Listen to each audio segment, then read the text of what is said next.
26 के चुनाव से पहले बंगाल में मंदिर मस्जिद की राजनीति शुरू हुई है। आपको पता होगा मुर्शिदाबाद में बाबरी मस्जिद का। एक मिनट, मंदिर और मस्जिद दोनों की राजनीति कौन कर रहा है?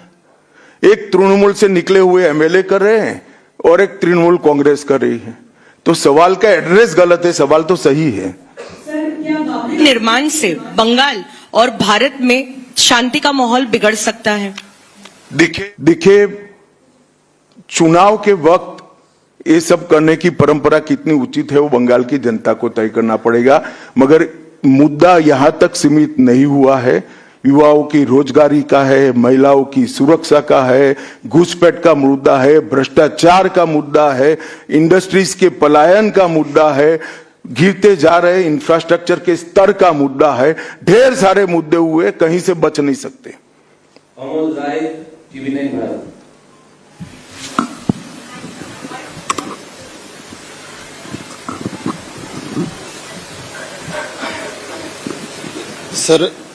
सर मेरा एक प्रश्न ये है कि आज ममता बनर्जी लगातार 2 दिनों से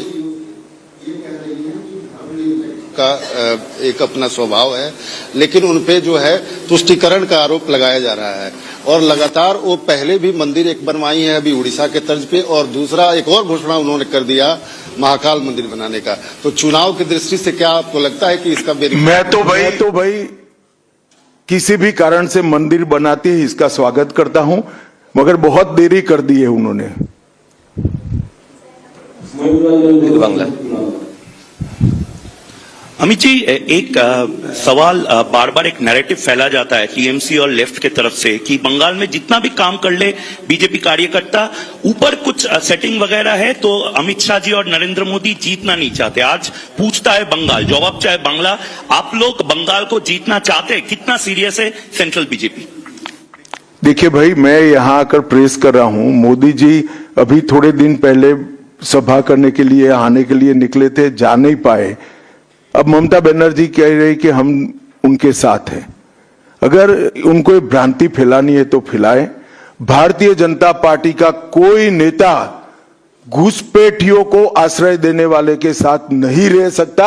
ये भारतीय जनता पार्टी का सिद्धांत है और हम सब भारतीय जनता पार्टी के कार्यकर्ता से लेके मोदी जी तक कटिबद्ध है कि मूल समेत तृणमूल कांग्रेस की सरकार को हम उखाड़ कर फेंक देंगे।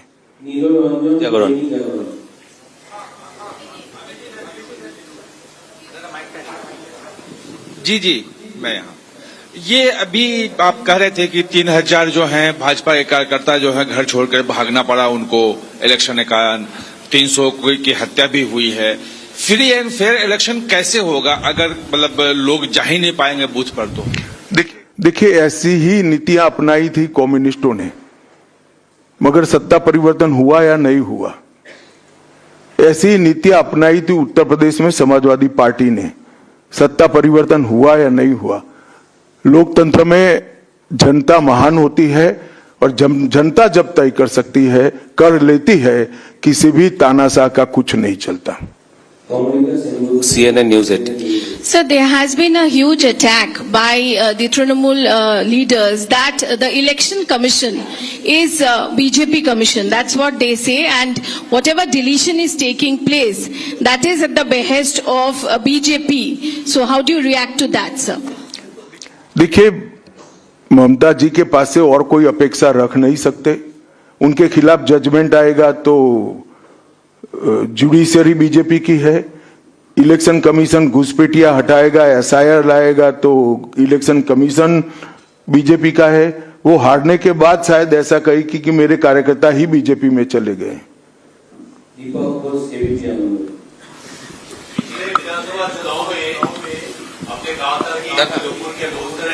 मंत्री विधायक हमारे संपर्क में है और तृणमूल को कमजोर करने के मैंने नहीं कहा भैया, ऐसा कभी नहीं कहा। बीजेपी के जो नेता है यहाँ भी दावा किया था, कुछ लोग आए भी थे। हाँ, नेता मंत्री आए ही है। कुछ लोग है अभी, कुछ लोग चले गए।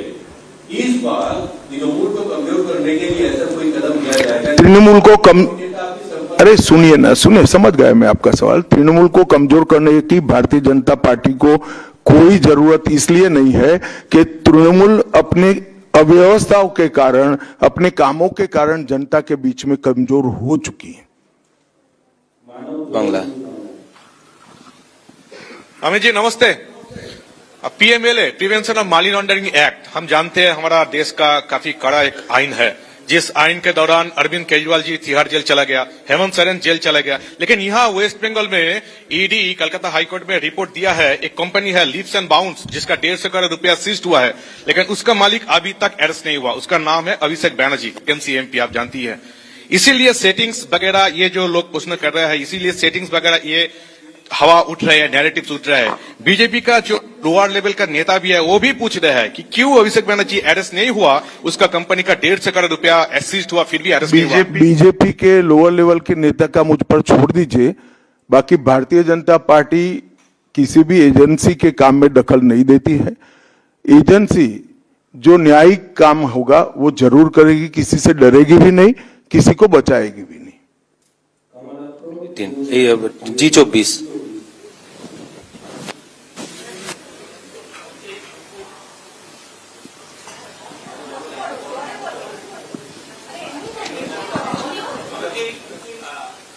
हर बार चुनाव के पहले आप जब बंगाल आते हैं आप एक टारगेट देते हैं बीजेपी लीडर और सभी को, तो इस साल 26 के चुनाव के पहले अब सुने नहीं, मैं कहा 2/3 बहुमत के साथ सरकार बनाएंगे, 2/3 मेजोरिटी के साथ सरकार बनाएंगे, तो टारगेट हो ही गया।